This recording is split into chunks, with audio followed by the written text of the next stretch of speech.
Amado Jesus, este momento em que nos encontramos aqui reunidos, em Teu santo nome, te rogamos a Tua presença entre nós. Que aqui estejas entre nós, Jesus, para que tudo aquilo que Tu deixaste para nos ensinar seja compreendido e seguido por cada um de nós. Que nossos corações sejam tocados pela Tua presença, pela Tua energia amorosa. Abençoa, Jesus, esta hora do Evangelho. Abençoa os nossos familiares. Abençoa a nossa família, aquela em que aqui nos encontramos reunidos no planeta, porque tantas são as vezes que não nos sentimos família. Porém, assim somos, porque somos todos filhos de Deus. Abençoa a todos, Jesus, e que este momento de Evangelho no lar reporta a cada um de nós a necessidade e os benefícios que podemos receber através deste momento, em que marcamos contigo, Jesus, nosso compromisso de reunir, de partilhar os ensinamentos, de fazermos o compromisso de regularmente estarmos juntos contigo e de seguirmos as tuas orientações. Pedimos a tua bênção, o teu auxílio, e ainda te rogamos, Jesus, que benefícios sejam também envolvidos àqueles irmãos que já desencarnados ainda se encontram perdidos, desorientados, aqueles que não se vocacionaram procurando os teus ensinamentos e tão pouco ouviram falar de ti. Abençoa, Jesus, este momento do Evangelho, que a tua paz nos envolva a todos. Que assim seja.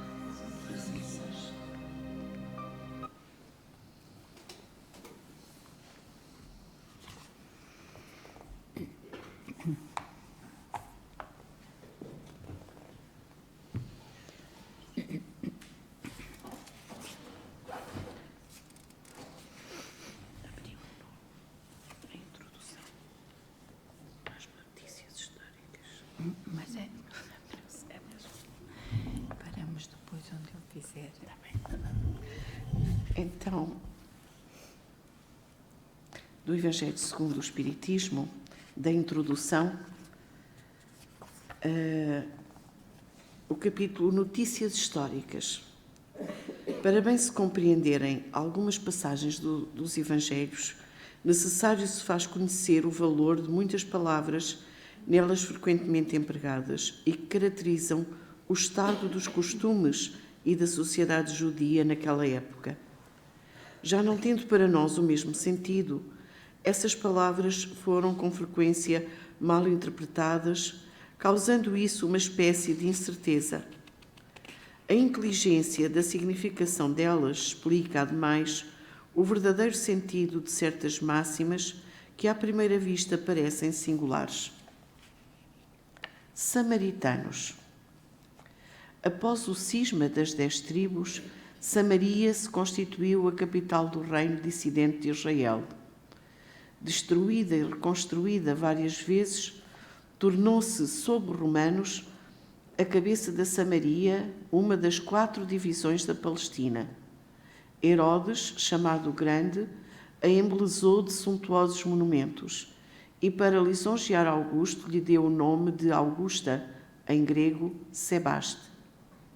Os samaritanos estiveram quase constantemente em guerra com os reis de Judá.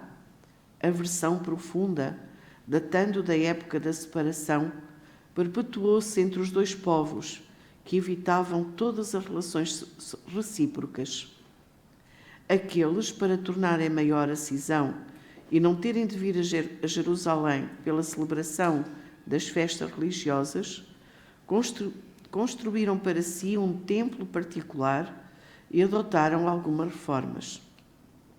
Somente admitiam o Pentateuco, que continha a lei de Moisés, e rejeitavam todos os outros livros que a esse foram posteriormente anexados. Seus livros sagrados eram escritos em caracteres hebraicos da mais alta antiguidade. Para os judeus ortodoxos, eles eram heréticos e, portanto, desprezados, anatematizados e perseguidos. O antagonismo das duas nações tinha, pois, por fundamento único a divergência das opiniões religiosas. Se bem fosse a mesma a origem das crenças de uma e outra, eram os protestantes desse tempo. Ainda hoje se encontram samaritanos em algumas regiões do Levante, particularmente em Nablus e em Jafa. Observam a lei de Moisés com mais rigor que os outros judeus e só entre si contraem alianças. Nazarenos, nome dado da antiga lei aos judeus que faziam voto perpétuo ou temporário de guardar perfeita pureza. Eles se comprometiam a observar a castidade, a abster-se de bebidas alcoólicas e a conservar a cabeleira. Sansão, Samuel e João Batista eram nazarenos. Mais tarde, os judeus deram esse nome aos primeiros cristãos por alusão a Jesus de Nazaré. Também foi essa a denominação de uma seita herética dos primeiros séculos da era cristã, a qual, do mesmo modo que os ebionistas, de quem adotava certos princípios, misturava as práticas do mosaísmo com os dogmas cristãos, seita essa que desapareceu no século IV. Publicanos. Eram assim chamados na antiga Roma os cavalheiros arrendatários das taxas públicas, incumbidos da cobrança dos impostos e das rendas de toda a espécie, quer em Roma mesmo, quer nas outras partes do Império. Eram como os arrendatários gerais e arrematadores de taxas do antigo regime na França e que ainda existem em algumas regiões. Os riscos a que estavam sujeitos faziam que os olhos se fechassem para as riquezas que muitas vezes adquiriam e que, da parte de alguns, eram frutos de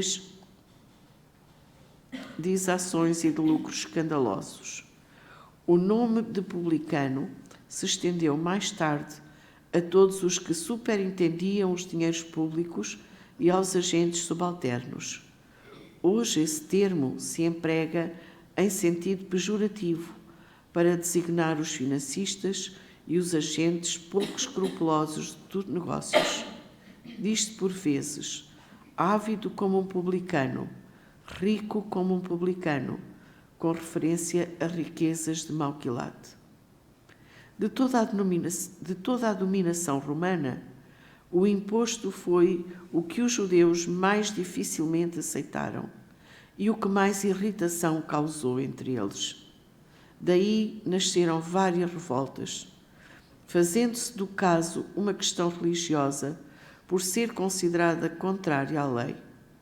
Constituiu-se mesmo um partido poderoso, a cuja frente se pôs um certo Judá, apelidado o Gaulonita, tendo por princípio o não pagamento do imposto. Os judeus, pois, abominavam o imposto e, como consequência, todos os que eram encarregados de arrecadá-lo, donde a aversão que votavam aos publicanos de todas as categorias, entre os quais podiam encontrar-se pessoas muito estimáveis, mas que, em virtude das suas funções, eram desprezadas, assim como os que com elas mantinham relações, os quais se viam atingidos pela mesma reprovação. Os judeus de destaque consideravam um cumprimento ter com eles intimidade. Um comprometimento, ter com eles intimidade. Portageiros eram os arrecadores de baixa categoria incumbidos principalmente da cobrança dos direitos de entrada nas cidades. Suas funções correspondiam, mais ou menos, à dos empregados da alfândega e recebedores dos direitos da barreira. Compartilhavam da repulsa que pesava sobre os publicanos em geral. Essa é a razão porque no Evangelho se depara frequentemente com a palavra publicano ao lado da expressão gente de má vida. Tal qualificação não implicava a de debochados ou vagabundos. Era um termo de desprezo, sinónimo de gente de má companhia, gente indigna de conviver com pessoas distintas. Fariseus, do hebreu parush, divisão, separação. A tradição constituía parte importante da teologia dos judeus. Consistia numa compilação das interpretações sucessivamente dadas ao sentido das Escrituras e tornadas artigos de dogma. Constituía entre os doutores assunto de discussões intermináveis, as mais das vezes sobre simples questões de palavras ou de formas, no género das disputas teológicas e das subtilezas da escolástica da Idade Média. Daí nasceram diferentes seitas, cada uma das quais pretendia ter o monopólio da verdade, detestando-se umas às outras, como sói acontecer. Entre essas seitas, a mais influente era a dos fariseus, que teve por chefe Hilel, doutor judeu, nascido na Babilónia, fundador de uma escola célebre, onde se ensinava que só se devia depositar fé nas Escrituras. Sua origem remonta a 180 a 200 anos antes de Jesus Cristo. Os fariseus, em diversas épocas, foram perseguidos, especialmente por Hircano, soberano pontífice e rei dos judeus, Aristóbulo e Alexandre, rei da Síria. Este último, porém, lhes deferiu honras e restituiu os bens, de sorte que eles readquiriram o antigo poderio e o conservaram até a ruína de Jerusalém, no ano 70 da era cristã, época em que se lhes apagou o nome em consequência da dispersão dos judeus.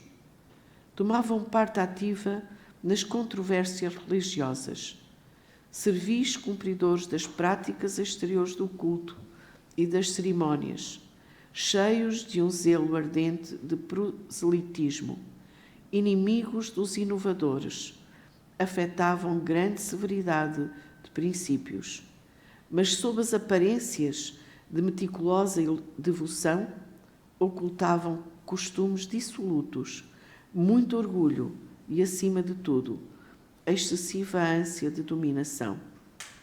Tinham a religião mais como meio de chegarem a seus fins do que como objeto de fé sincera. Da virtude nada possuíam, além das exterioridades e da ostentação. Entretanto, por umas e outras, exerciam grande influência sobre o povo, a cujos olhos passavam por santas criaturas. Daí o serem muito poderosos em Jerusalém. Acreditavam, ou pelo menos fingiam acreditar, na providência, na imortalidade da alma, na eternidade das penas e na ressurreição dos mortos. Jesus, que prezava sobretudo a simplicidade e as qualidades da alma, que na lei preferia o espírito que vivifica à letra que mata, se aplicou durante toda a sua missão a lhes desmascarar a hipocrisia, pelo que tinha neles encarniçados inimigos. Essa a razão porque se ligaram aos príncipes dos sacerdotes para amotinar contra ele o povo e eliminá-lo. Escribas, nome dado, a princípio, aos secretários dos reis de Judá e a certos intendentes dos exércitos judeus. Mais tarde, foi aplicado especialmente aos doutores que ensinavam a lei de Moisés e a interpretavam para o povo. Faziam causa comum com os fariseus, de cujos princípios partilhavam, bem como da antipatia que aqueles votavam aos inovadores. Daí o envolvê-lo Jesus na reprovação que lançava aos fariseus.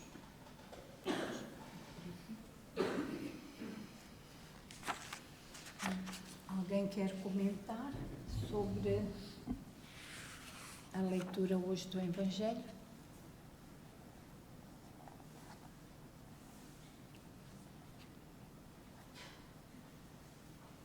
Podem falar.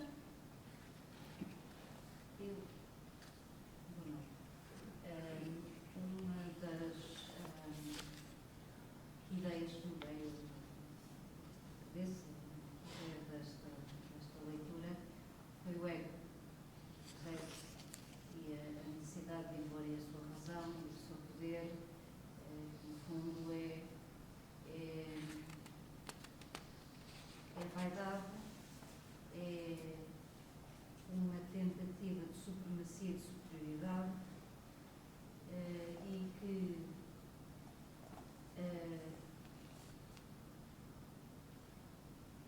ao longo do tempo ou ao longo do pensamento, em que se vai dando nomenclaturas, se vai criando categorias e subcategorias e subcategorias, vão formando diferentes escalas sociais, sempre com a ideia de eu sou mais ou eu tenho mais razão, portanto sempre um jogo de força, um jogo de poder.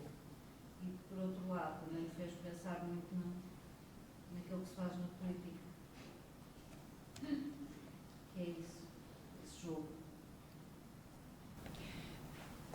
Sim, e aqui que estamos a tentar seguir Jesus, eu pergunto, onde é que a gente vai buscar, ou porque é que a gente vai buscar, ou distorcer tudo aquilo que Jesus ensinou?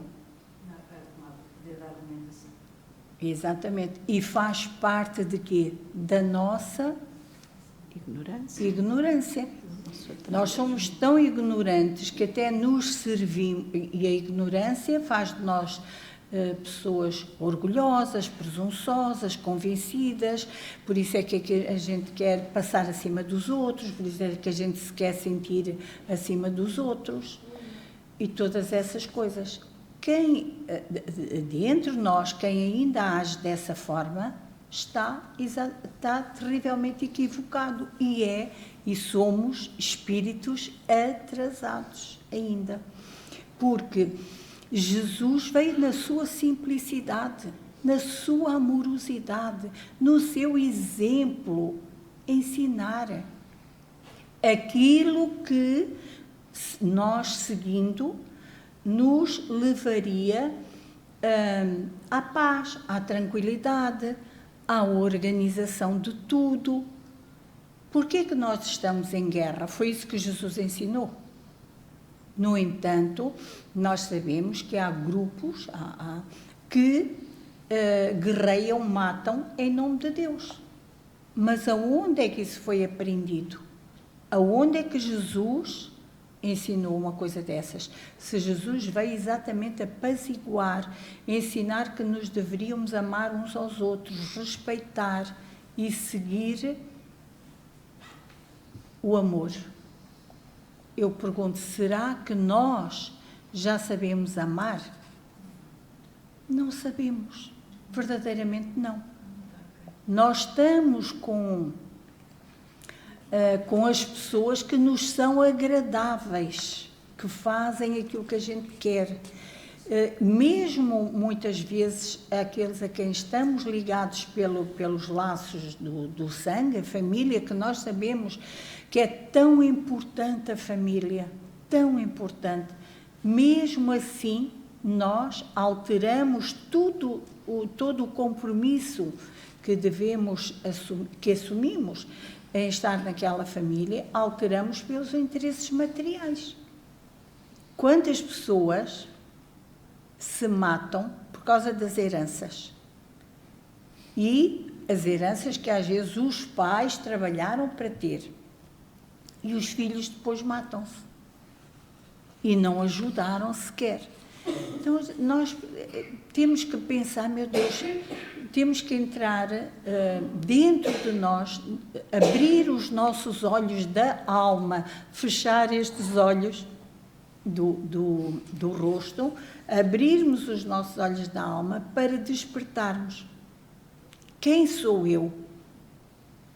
Porque muitas vezes nós não pensamos nisso. Não analisamos. E o que é que depois acontece? Fazemos, damos-nos ou achamos-nos no direito de poder fazer tudo. Não. Nós precisamos respeitar o nosso próximo. Se virmos, acharmos ou analisarmos que alguma coisa está mal, devemos sim dizer. Mas não é por trás, é dizer à pessoa.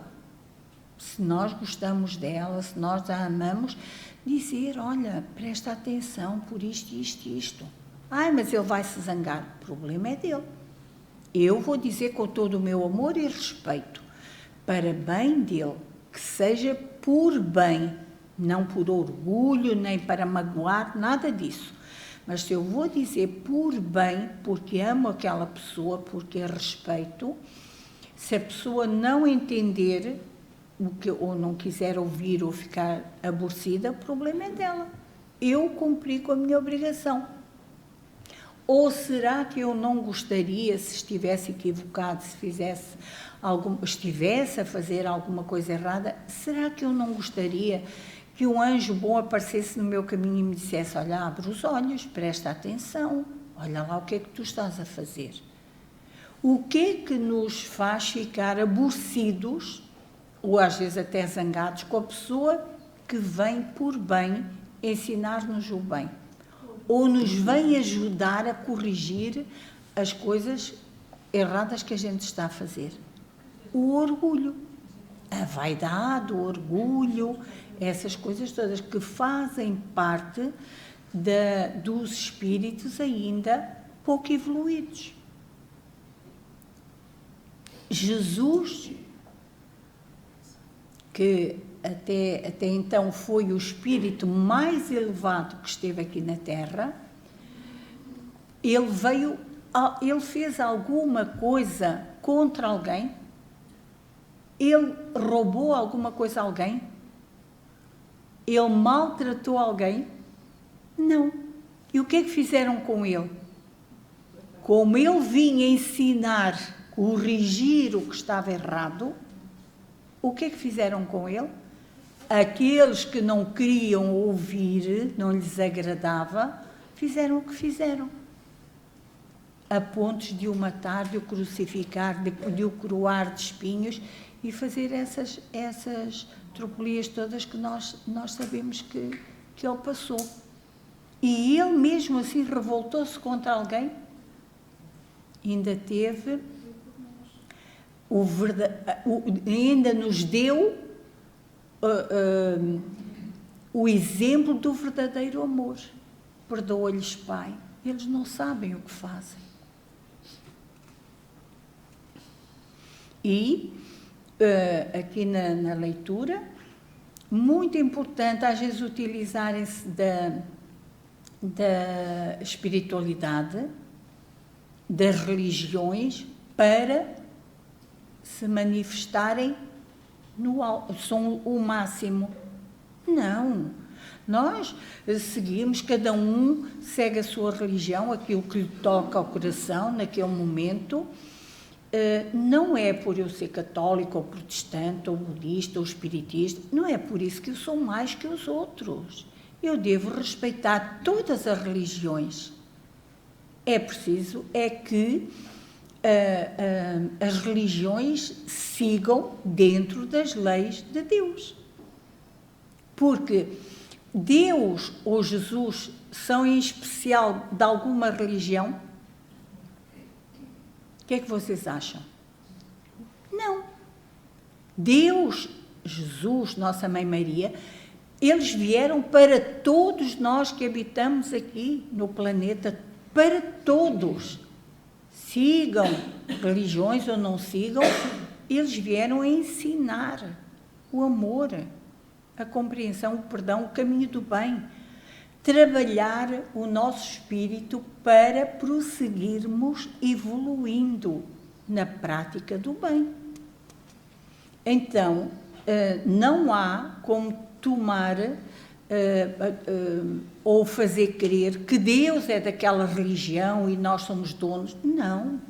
Deus é todos, nós somos uma família e todos criados por Deus, logo nos consideramos todos filhos de Deus, mesmo aqueles que não acreditam em nada.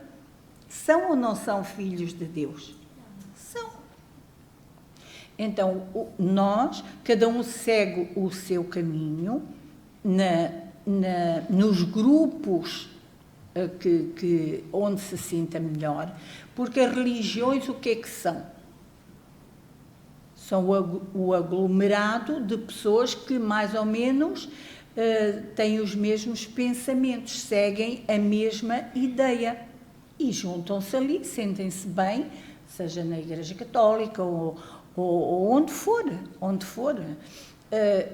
mas que a gente tenha sempre aquela vontade e aquele discernimento de seguirmos, sim, mas pelos ensinamentos de Jesus. Eu não sou da Igreja Católica para aparecer, para ser mais que os outros. Eu não sou protestante para ser mais importante que os outros. Eu não sou espírita porque eu sou mais importante que os outros. Desde quando? Desde quando eu sou mais importante que algum dos meus irmãos? Até do que aqueles que não seguem religião nenhuma. Eu não sou mais importante que ninguém. Eu divido com aqueles irmãos que queiram, porque isso também é uma opção, é uma liberdade que deve ser respeitada em cada pessoa vai aonde se sente bem, ouve, aprende, faz, deve analisar. Nós não devemos frequentar nada de olhos fechados, nós devemos ir ouvir, analisar e tirarmos para nós, isto faz sentido, e sim, isto diz como eu sinto isto, eu gosto disto, eu compreendo isto, e por aí sigo tranquilo. Agora, eu não devo estar em grupo nenhum sem fazer essa análise, sem aprender, sem discutir, sem até pôr alguma questão que eu queira maior esclarecimento, que eu possa ser esclarecido por uma pessoa que já esteja mais adiantada. Eu devo questionar. Para quê? Para eu saber por onde caminho, por onde vou. E só desta forma é que eu vou evoluir. Agora, qualquer doutrina deve encaminhar para nós, através do estudo, da compreensão, os maiores valores. Esses maiores valores que eu devo canalizar para mim, não é exigir dos outros. Eu posso dividir e devo dividir com os outros, mas sou eu que os devo tomar para meu aprendizado, seguindo aquilo e dando exemplo àqueles que me cercam. Em primeiro lugar, sou eu que devo, quando eu digo eu, cada um de nós que frequenta a igreja ou o grupo da espiritualidade que entender, tudo o que é de bom que eu aprendo ali deve servir para mim em primeiro lugar, eu ponho em prática e divido com quem me cerca. Mas não é por isso que eu passo a ser ou que me sinto uma pessoa mais importante ou acima das outras. Não, senhora. E temos o exemplo maravilhoso de Jesus, numa simplicidade, numa amorosidade. O que é que a gente precisa mais para abrirmos os nossos olhos e seguirmos? Agora, as religiões, ou pela religião, nós nos acharmos no direito de guerrearmos por espaços materiais que não são nossos. Alguma coisa é nossa? Nada é nossa. Tudo nos é emprestado. E eu vou guerrear, matar um irmão meu por causa daquele bocado de terra ou por causa disto ou daquilo? Será que eu estou a ser um verdadeiro cristão? Não estou. Porque eu só tenho as coisas enquanto o Pai do céu entenda. E nós não temos tantos exemplos na nossa vida onde a gente vê isto. Olha, ainda agora na Califórnia. Pessoas que tinham casa, tinham lar, que viveram uma vida para ter o seu lar, de repente ficaram sem casa. E noutros sítios, em muitos pontos do mundo, ou pela guerra, ou pelas chuvas, ou pelas tempestades, pelo fogo, por isto ou por aquilo, quem tiver que perder, vai perder, passar por aquela prova. Porque, na verdade, nada nos pertence. Tudo nos é emprestado. Então, a gente deve fazer o melhor uso daquilo que nos é emprestado, não sermos gananciosos, não. Devemos ver, eu tenho, posso dividir com quem não tem, e devo fazê-lo. E não estou a fazer favor nenhum. Eu não estou a fazer favor nenhum. Porque há pessoas que dão, mas convencidas que estão a fazer um grande favor. Não. É a minha oportunidade, aquela oportunidade que me é colocada no caminho para eu saber se já sou capaz de praticar o bem ou não. E se realmente eu for capaz já de praticar o bem, eu fico feliz comigo mesmo, que bom. Mas não deverei ficar convencida que já sei, que já faço tudo. Não, eu fiz isto, mas ainda não faço tudo. Eu tenho que continuar a trabalhar para continuar em cada dia a fazer o meu melhor. E há pessoas que, quando fazem alguma coisa, tocam as tinetas todas e acham que já estão a fazer o melhor. Nós somos dos planetas, nós somos habitantes de um estágio dos mais atrasados. Dos mais atrasados. Então, o que a gente tem ainda de trabalhar para realmente evoluirmos. E a gente já se considera o máximo. Termos calma, até porque é assim, eu posso ter uma área mais evoluída do que outro irmão, uma área, mas o outro irmão terá outra área mais evoluída do que eu. Então, por que eu me vou achar mais importante que qualquer outro dos meus irmãos? Por que eu vou fazer diferenças se a cor da pele é diferente da minha? Porque a minha tem que ser melhor que a outra? E outras coisas mais.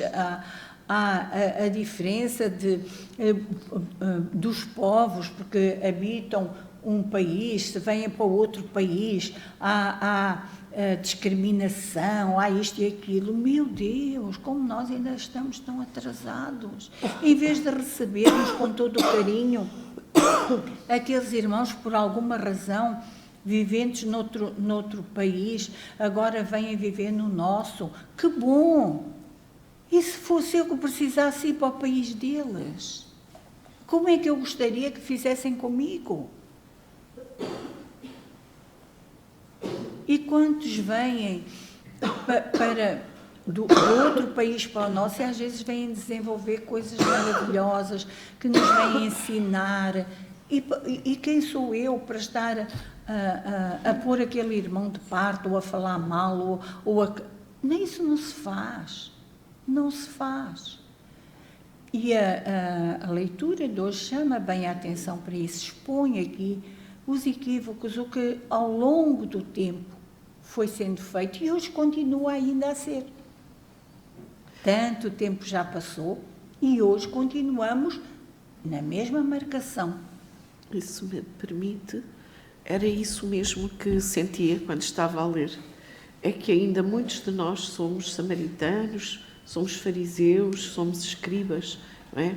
Orgulhosos, separatistas, com dificuldade, de facto, de vivenciar aquilo que Jesus veio, porque isto é antes de Jesus e ainda depois dele, 2 milénios depois, e nós ainda alimentamos esta dificuldade de compreensão de quem somos e para que vivemos, como a nossa irmã esteve tão bem aqui a chamar-nos a atenção. Ainda nos encontramos aqui, alguns... Eu não estou a chamar a atenção. Não, ajudar-nos a pensar. Nós estamos a falar para despertarmos todos, e eu também. Quando nós estamos a comentar aqui o Evangelho, é para que em todos fique melhor registado aquilo que todos nós temos ainda para aprender. Não estou a chamar a atenção de ninguém. Sim. Porque a reflexão é a passagem da teoria à prática. Ajuda bastante a passar da teoria, se cá excessivamente se assistam a palestra, e eu tenho feito, geralmente hoje não, feito o Evangelho no lar, e até seguia uma recomendação de uma irmã, disse para fazer em voz alta, e faz uma grande diferença. Prolongamos o pensamento, prolongamos o dissertar, a reflexão e a verbalização da ideia é de facto muito importante para percebermos e tentarmos pôr em prática. Sem dúvida. A tentativa e erro. Nós temos que estar, quando a gente vem para o centro, nós aconselhamos, desliguem os telemóveis, porque é o momento, vocês vêm ou não vêm, nós vimos aqui ou não vimos para aprender, para sintonizarmos com o alto. É o momento de estarmos com a espiritualidade, de podermos meditar, até podermos pegar num livro, lermos um bocadinho, fazermos a nossa prece. Então deixemos os telemóveis para podermos estar conosco e atentos àquilo que se passa. Porque se eu venho aqui, mas não ouço a palestra, estou distraída a pensar nisto, naquilo e naquilo outro, ou estou a olhar para o telemóvel e a ver isto e aquilo, então eu estou aqui a fazer o quê? E eu costumo seguir a orientação dos mentores espirituais, eles dão-nos lições maravilhosas. Não é por eu ler um livro que eu já sei. Isto que eles trazem é maravilhoso. Eu sei, eu só considero que sei quando eu ouço, eu analiso, compreendo, absorvo e depois ponho em prática. Aí eu sei. Escrita, na comunicação. Ponho em prática. E sim, aí concluí, aí eu sei. Faz parte agora de mim porque eu já pratico aquilo. Enquanto eu não pratico, eu ouvi, mas ainda não passei daí. Eu não sei. É muito engraçado que há pessoas que dizem assim: eu sou desta ou daquela religião, mas eu não pratico. Ora, se não pratica, não é. Eu não é. Quem é, pratica. Eu sou voluntário, mas não tenho tempo de ir lá. No dia do meu voluntariado, eu nunca tenho tempo de ir. Então não é voluntário. Porque o voluntário assume um compromisso. É ou não é? E esse compromisso é um favor que eu vou fazer? Não. É uma oportunidade que me é oferecida para eu desenvolver em mim a amorosidade pelo próximo. Então eu devo ser grata por aquela oportunidade que me é dada e cumprir naquele dia. Eu não vou fazer favor nenhum, eu vou agradecer a oportunidade que me é dada a mim e vou fazer o voluntariado como deve ser, com rigor, tudo direitinho, tudo perfeitinho, tal e qual eu gostaria que fizessem comigo. Não é por eu ser voluntário, não é por eu ir fazer um trabalho numa instituição que eu vou fazer de qualquer maneira, está tudo bem e tenho que aceitar. Então, mas o que é isto? Mas o que é isto? Isso é amor? Isso é respeito? Não. Há as regras que a gente deve cumprir e devemos fundamentá-las nos ensinamentos de Jesus. Então, o Evangelho no lar é muitíssimo importante. Nós promovermos o Evangelho no lar com a nossa família. É muito bonito. Mas, assim, o meu filho não quer, ou o meu marido não quer, não se preocupe. A gente precisa, enquanto os filhos são menores, devem respeitar os seus pais. Filhos, nós vamos fazer o Evangelho, vocês vêm ensinar as crianças, porque as crianças ainda não têm o poder de decisão, precisam aprender, passar pelas experiências. Ao atingirem a maioridade, não querem seguir por ali, a gente respeita, a sementinha ficou lá. Pode haver ali um período que eles não queiram. Quem sabe, lá mais à frente, eles despertam novamente e a sementinha volta a dar flor e frutos e tudo corre bem. Se a gente não semear, aí não há como eles irem buscar o que deveriam ter aprendido lá atrás. Mas o meu marido também não gosta, ou a minha esposa não gosta. Mas aí a esposa já é adulta e o marido também. Respeite. Não quer, respeite. Vá você num compartimentozinho tranquila. Convida sempre. Marido, maridinho, anda a fazer o Evangelho comigo. Não quero. Pronto, está bem. Eu vou e vou orar por ti. Não vamos ficar zangados porque ele não quer. Não quer, ainda não chegou a hora. Mas vamos incorporá-lo na nossa prece, orar por ele, pedir, porque esse é o momento de emanação do nosso maior amor em ligação com Jesus. Então vamos pedir por aquela pessoa que ainda não quer disponibilizar-se ao convívio com Jesus. Fazemos, pomos a toalhinha, o napronzinho branco, por respeito, por carinho, pomos umas florzinhas na mesa, o Evangelho, a bandejinha se for preciso a bandeja, né? Se for só eu, faça sozinho o Evangelho, é o copinho com água. Pedir que Jesus abençoe aquela água, porque às vezes as pessoas criam tudo na cabeça delas. A água magnetizada é a água que a gente pede a Jesus que abençoe aquela água. Há vibração ou energia mais pura que a de Jesus? O que é que vocês acham? Não. Então nós estamos a solicitar a Jesus que abençoe a nossa água.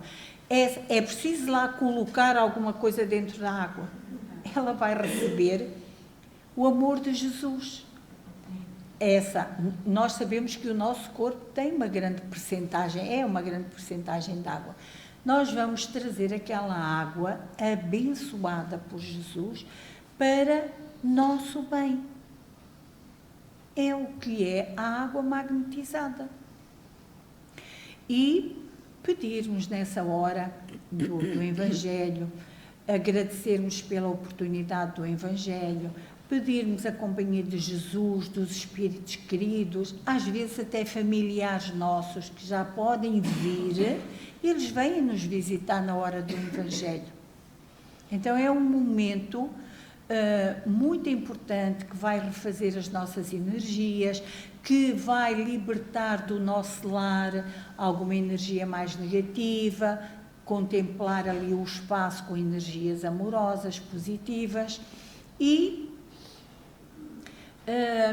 pedirmos ajuda para a semana, sabermos ver e agradecer as oportunidades que nos são dadas todos os dias. Nós não devemos desperdiçar dia nenhum, passar de qualquer maneira, não, porque o dia que passa já passou. O que eu não fiz naquele dia, já perdi a oportunidade de fazer. Então, que todos os dias da minha vida eu possa fazer sempre alguma coisa que à noite, quando eu me deito na minha cama, disse, que bom, hoje fui capaz de ter aquele gesto de amor. Ainda e principalmente se for alguma coisa que nos custe. Ou seja, sermos tolerantes com pessoas difíceis, no nosso trabalho, ou em nossa casa, onde quer que seja, com um vizinho.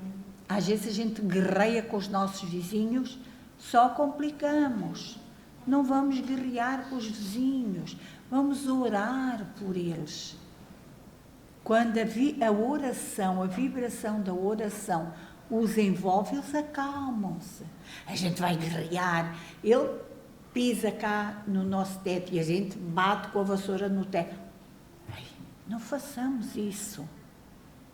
Passamos, cumprimentamos o vizinho, porque eu aprendi que os nossos vizinhos são como família, que a gente deve cuidar uns dos outros. E termos a sensibilidade de perceber que se aquele vizinho precisar de alguma coisa e se eu puder, eu devo ir ajudar. O vizinho não é nenhum inimigo. O vizinho é o próximo.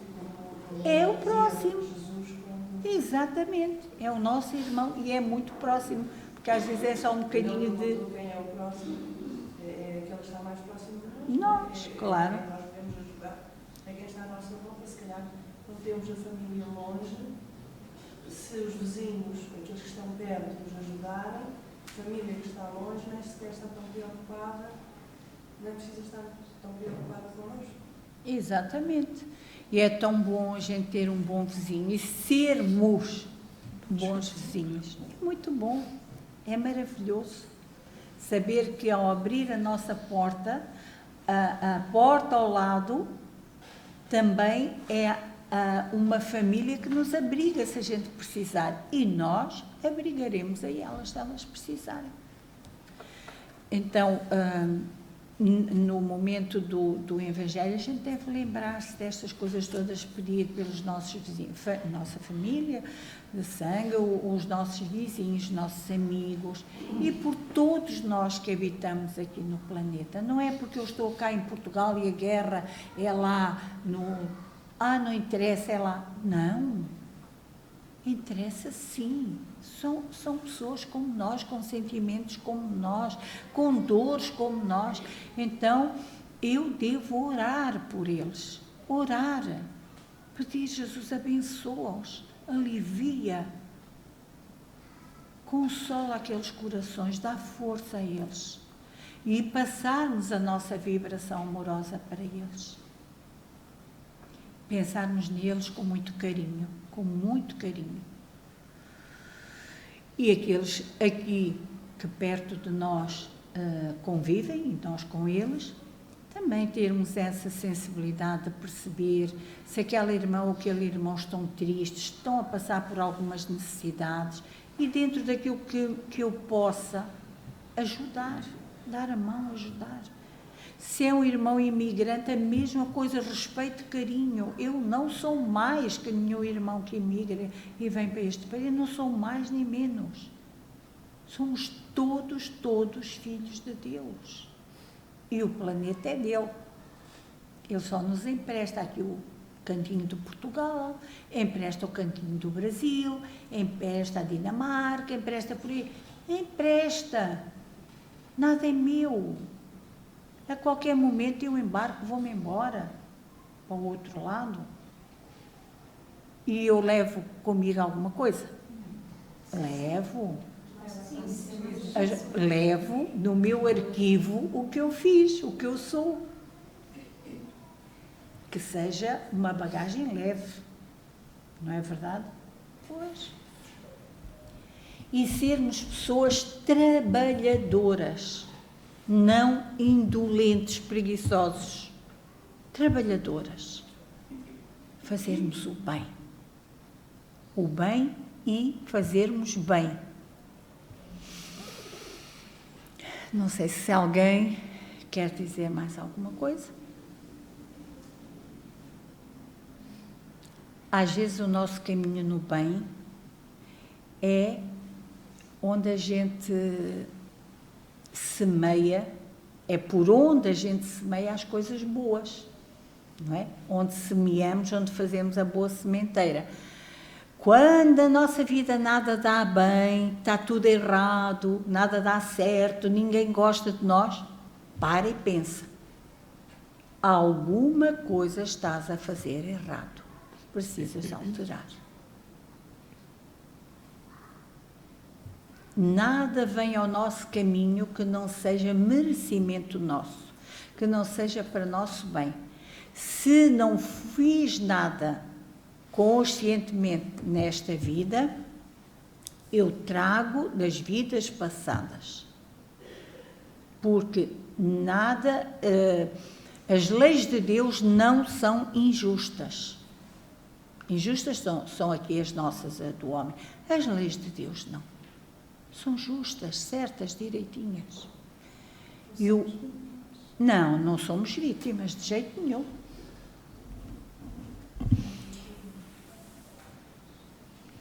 E termos sempre tempo para o nosso momento de entrega, de ajuda ao nosso próximo. Eu não tenho tempo. Arranje. E se nós quisermos, nós temos sempre um tempinho para beneficiar o próximo. Vamos então baixar a luzinha e vamos fazer a irradiação. A irradiação deve ser a prece que não só virada para nós.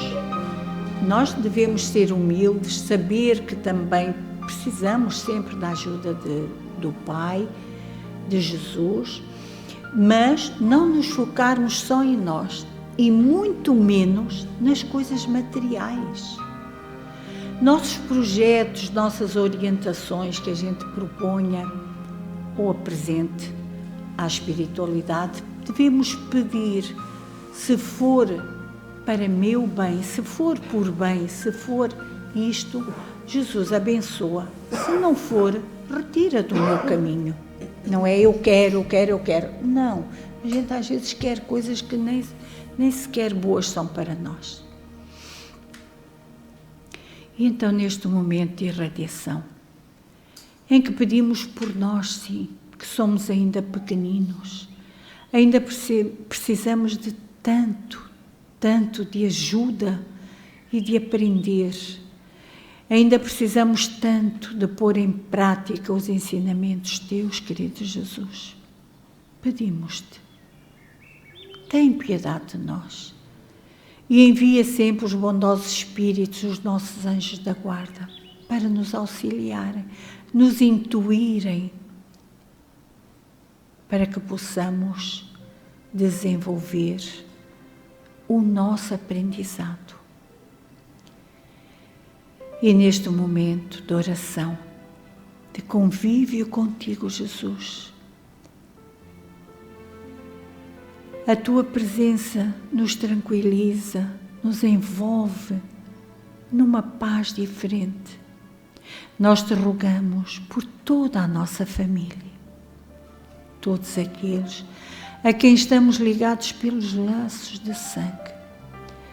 Pedimos-te, sobretudo, Jesus, que abençoes aqueles que estão doentes, perdidos, desorientados, alguns obsidiados. Aqueles que não querem seguir as leis do nosso Pai. Por eles te pedimos, assiste-os, Jesus, tem piedade.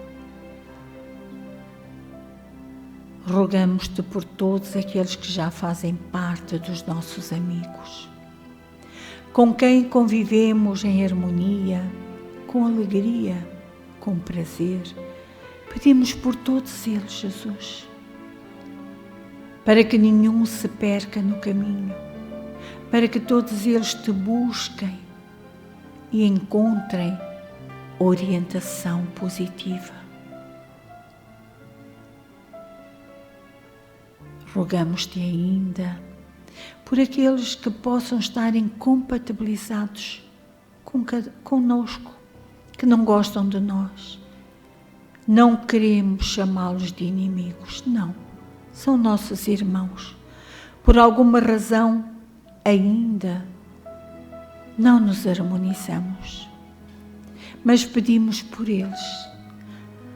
Acalma os seus corações e o nosso, se caso for, para que um dia nos possamos abraçar verdadeiramente, perdoar, compreender e fazermos então parte uns dos outros. E te rogamos por todo o planeta, este planeta maravilhoso que o Pai preparou para todos nós, possamos ter essa consciência, dividi-lo com respeito, sem nos apegarmos demasiado a isto ou àquilo.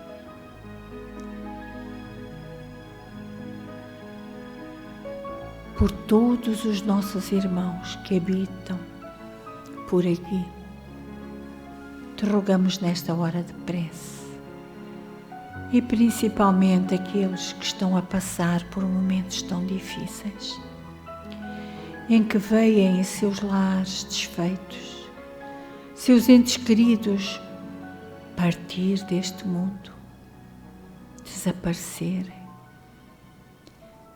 Aqueles que vivem dia a dia, hora a hora, na guerra, rogamos por todos eles. E que nesta hora cada um de nós possa vibrar a sua energia de carinho e amor, contemplando os seus corações, dizendo-lhes: tudo vai passar, tudo passará. Desejando que sempre a força de Deus, a tua presença, Jesus, esteja em cada um deles. Te rogamos ainda, Jesus querido, que nesta hora sagrada,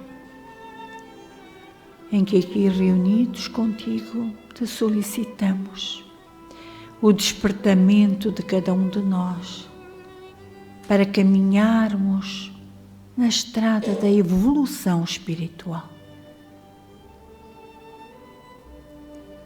E que nesta hora possas magnetizar, abençoar as nossas águas,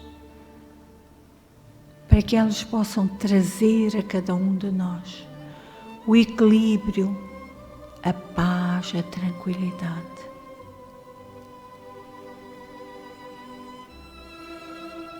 Pai nosso, que estais nos céus, santificado seja o vosso nome. Venha a nós o vosso reino. Seja feita a vossa vontade, assim na terra como no céu. O pão nosso de cada dia nos dai hoje. Perdoai as nossas ofensas, assim como nós perdoamos a quem nos tem ofendido. E não nos deixeis cair em tentação, mas livrai-nos do mal. E neste momento, e porque estamos aqui, no nosso lar espiritual, eu vou pedir aos passistas para se posicionarem.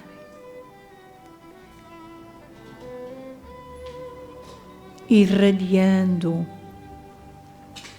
a energia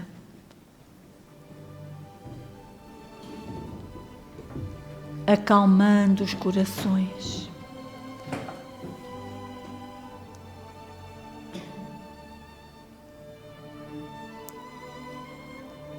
Sabemos que nossos irmãos espirituais, as equipas espirituais aqui estão conosco e nos ajudarão nesta hora, neste momento. Que esta energia seja irradiada para todos aqueles que batem à porta desta casa, para todos os irmãos, estejam onde estiverem, que necessitam e apelam para este lar, possam receber nesta hora.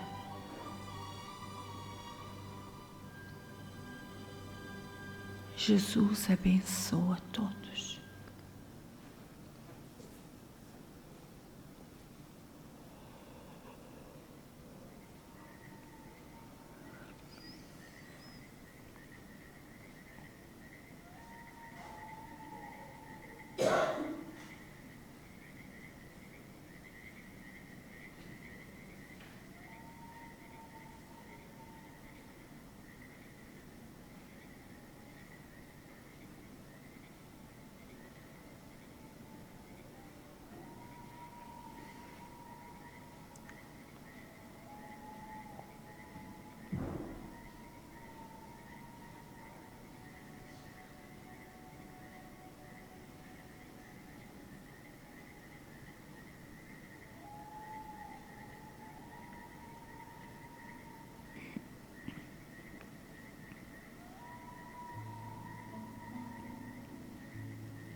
As orações fraternais a todos vós, irmãos queridos.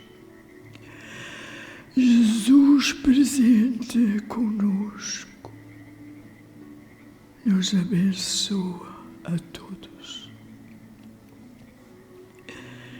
Nos tempos que decorrem, nossa necessidade de prestação de atenção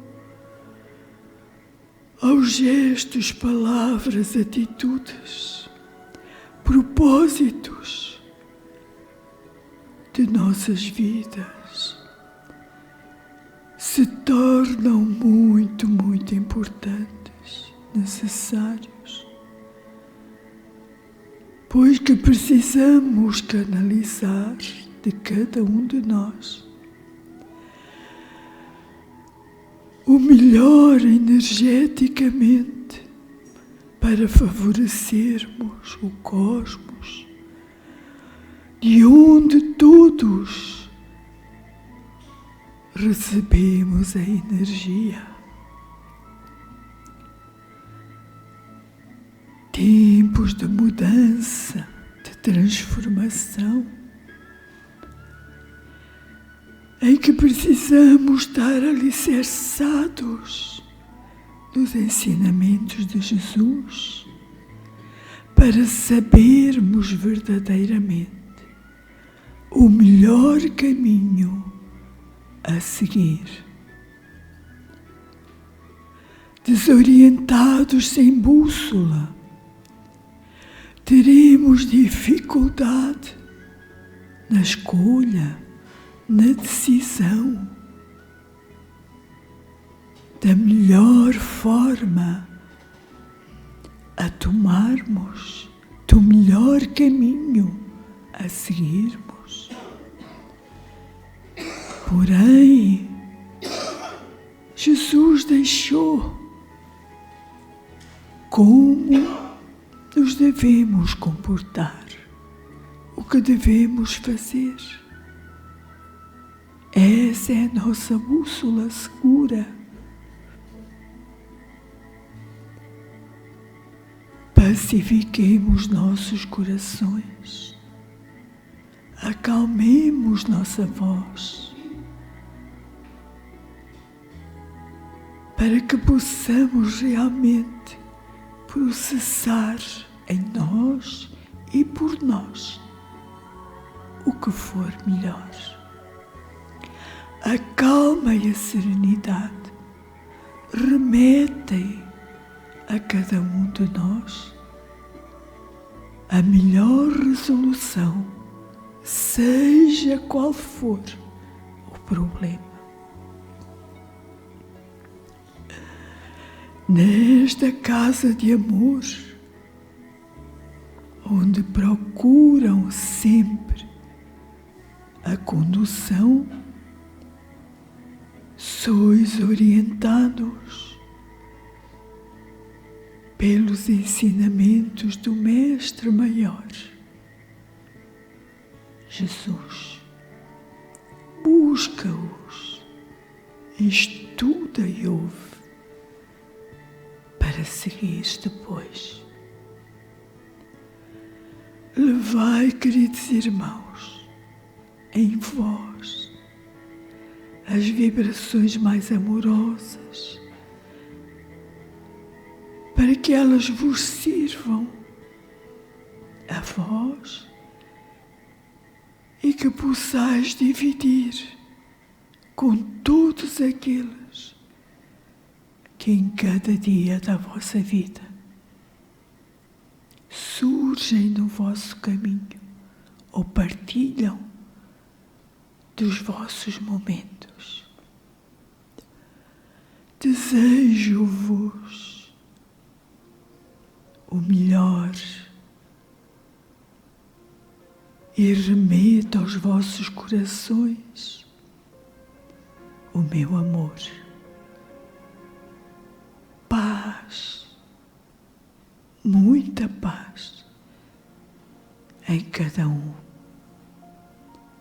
E não esqueçais, colocai sempre Jesus à frente.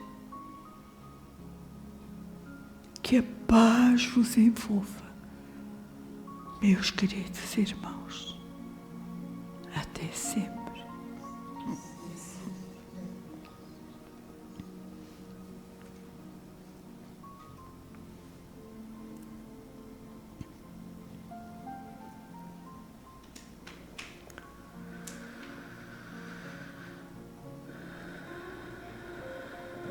E assim,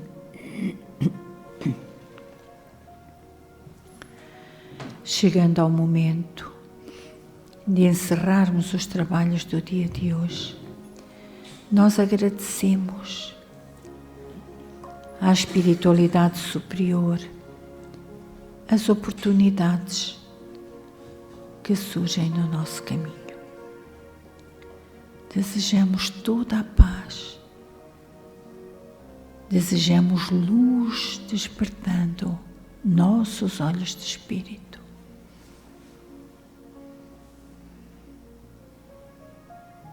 E pedimos permissão para encerrar este momento.